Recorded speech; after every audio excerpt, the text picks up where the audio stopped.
These case tournament results for new format prove that, well, once again, everything that I thought I understood about this format is null and void. Big 30% of you that have not smashed the ever-living crap out of that subscribe button. Smash it so you guys don't miss out on more Oz content. Tournament City Games here had a case tournament on new ban list over the weekend here, and do keep in mind that, out of Kong's cards to this, regionals will be gearing up this week, and we'll have, tournament data for this. But if I'm seeing so many polar opposites here across multiple formats, you kind of got to wonder, maybe this format actually is good. So your breakdown for this, we had two purely decks in top cut. You're going to look around, you're going to go, Robbie, delicious memories at one, the deck's dead. That's what everybody else has been saying. Well, evidently not. If you, I don't know what else to really say about that. When I saw that, I was like, wow. We also had two Dynamorphia in top cut.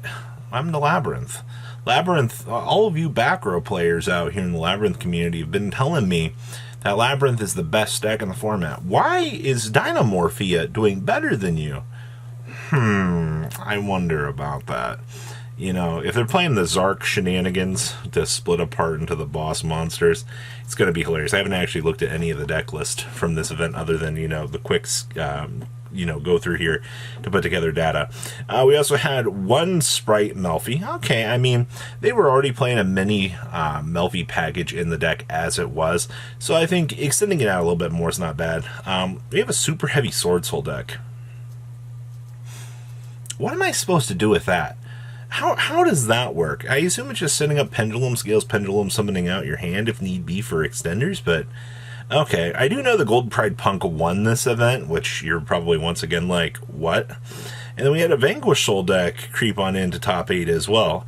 I'm used to seeing that at this point. That's not all that surprising, but what is this? This is quite interesting. Let's pass on over to top deck list. Alright, so winning our event here is none other than Gold Pride Punk, and I see that this duelist was actually 100% prepared for that actually gruelingly annoying matchup that we like to call purely. Now, for all intents and purposes here, main deck monster lineup looks good. You're still seeing 2 Rollerballer, and people were telling me that this was going to be a 3 of, still max 2. I see maximizing best card in the deck. Instant fusion shenanigans. We got a lot of instant fusion targets down here. We have Marine Beast, Theseus, and Alvain. Okay. It's probably because, we're playing Ready Fusion too. That's still a lot. Very interesting choices here for things. Any pseudo extender just kind of gets you places here. Plus the ability to toggle up through your synchro package is interesting. This is a much different approach to things, and I think a lot of people have kind of already had the established norms for. So very, very nice to see something different. Next up is Vanquish Soul. The mid-range control deck strikes again, but we're not so mid-range here. We are essentially doing Small World shenanigans here. I've liked Small World in this deck for quite some time. Small World definitely makes this deck feel like it's able to kind of cover its bases. To be honest with you, you're hand-trapping this up. I also like the fact that this deck does get the ability to mess around with Rise Heart here. And then you do see that we are, doing the little Regulus shenanigans down here. The ability to Merrymaker on up into this.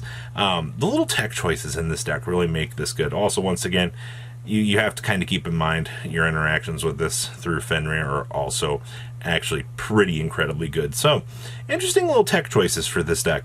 Especially when you're able to integrate different option trees into this and have this actually, work itself out for full combo lines. I think that's pretty good. Next up here we have Dynamorphia, and there is my Soul of the Supreme King. That's what you want to see. Being able to Zark split apart into, your 2 Supreme Kings that you actually play down here is good.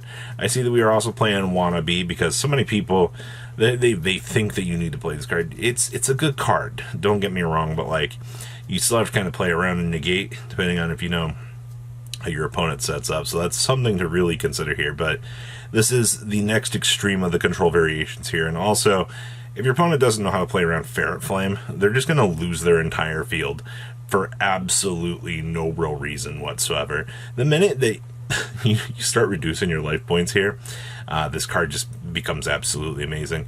It's also very nice to see that Intact is also maximizing itself here, but Dynamorphy is not exactly what I expected to see, you know, especially in extreme top cut here.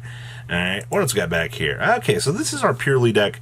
This feels very, very normal at this stage. I see that we are playing Chalices and Book of Moon, so we're basically supplementing for more defensive options for this build, which once again I think is fine. What are we doing here? Are we cheesing this? We are cheesing this. Ah, man, I love this deck. You ever just talents into a Featherstorm because you can? I guess that's the beauty of playing this deck. All of these hilariously good I guess, can we call them good? It's another broken Yu-Gi-Oh deck here that, you know, thrust on into something amazing here. Yu-Gi-Oh! And then, of course, this deck is actually, you have to kind of play more leaps now in order to step into your boss monster, but the deck still essentially feels like a super powered Zeus turbo deck at the end of the day. So big boss monster, go burr. What else we got back here? Okay, so this is our Sprite Melfi deck, as we're going to call it. Once again, I guess we're not extending out the package too much here. One interesting thing here is we are playing Infernal Prodigy. Remember, if you control no monsters, just special summon this, and during the end phase, blah, blah, blah. We don't care about the extra effect. It's just a level 2 that you can special summon out, so you can go ahead and be like, oh boy, I can start Sprite combo now, because we've already met the requirements for us to do our thing. I see that we are playing Anti-Spell Fragrance down here. This is what I would kind of expect more towards the meta at this point to kind of feel like here. But I mean, if you've got this much rogue that you've already seen here, I can understand why a deck like this would have a little bit more of an issue, you know, being able to kind of play through a lot of things here. Especially, you know, as many extremes as you're seeing be present for this tournament, which is crazy. Once again, shout out to the Bysteals here. I feel like the more generic the format, the crazier these cards get. What else we got back here? So this is our Sword Soul Super Heavy Samurai pile. Now, to be perfectly honest with you here, I don't know what this deck is trying to do. I see that we do have access to Merrymaker here, which is kind of cute in and itself, but like, I don't know, I feel like all of your extension options with this, like your Sword Soul is just good generic synchro option trees for you to toggle up through, which just feels like it's such an oddity at this point in time. Of course, I mean, you are doing Fenrir into Fenrir shenanigans.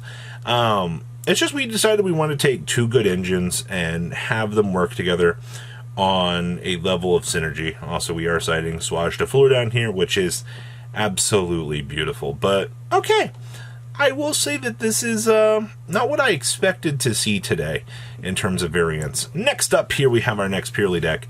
This one, playing the one brow. We are playing a Shadalbi, so we are playing multi-level draw power here, which is fine. We're we're main decking a Destructive Daruma Cannon. Okay, that's kind of interesting. See, we have Purely Leaps here, and then, of course, we are citing the Vanity Fiends, the Jinzos. We're also citing Dimension Shifters.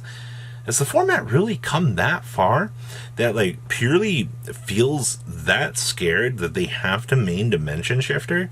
That feels weird to me, because this deck was always losing to Shifter, and now this, I guess this deck has lived long enough to become the villain, you know?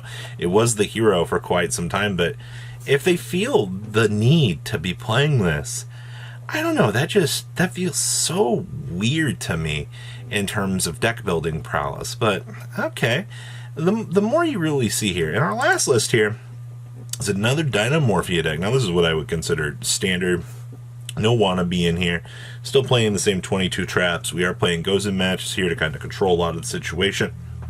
We have Dimension Shifters down here as well. And then you have all of your, you know, sifting options that you really need. No Zark stuff in here, though, which is kind of sad. I like the Zark stuff.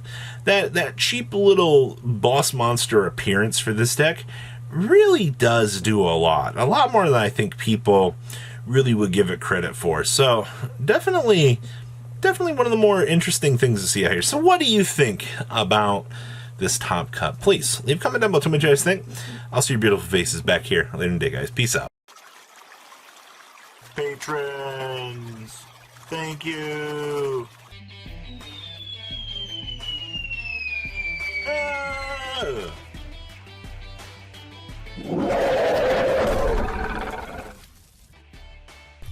Thank you so much for watching. Check out these other videos.